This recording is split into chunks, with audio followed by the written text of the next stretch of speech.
So as I wrote in my book Lifespan, there are 8 recognized causes of aging, from the loss of the ends of chromosomes, the telomeres.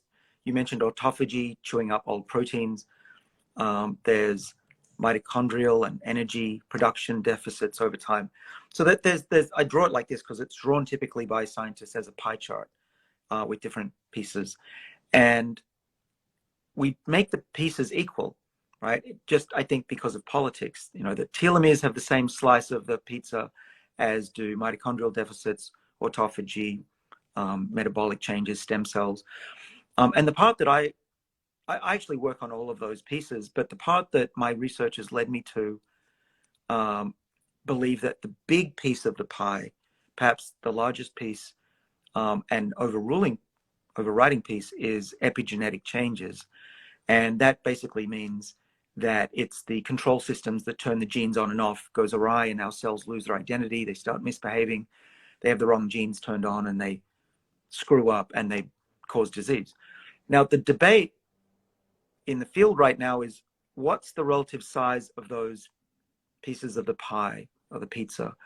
And I've come out pretty publicly, including in the book and in scientific papers, saying epigenetic change, that clock that we can measure as changes in the DNA, chemical changes on the DNA, is the main cause of aging. And everything else flows from that.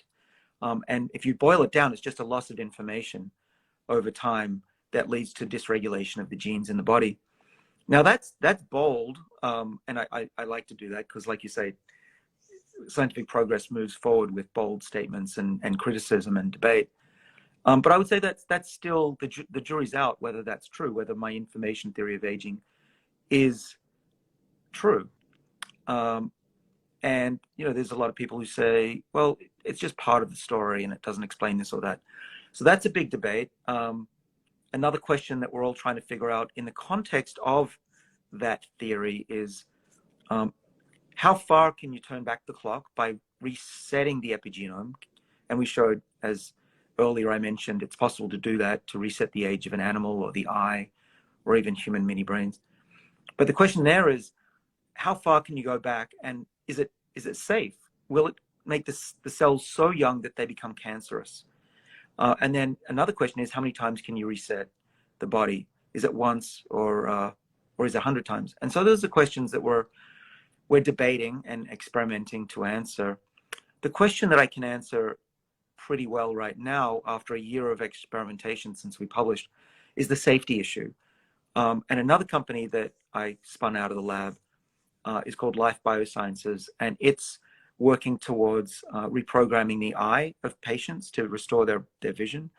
And they've done a lot of safety studies in animals now. They're now doing some primate safety studies.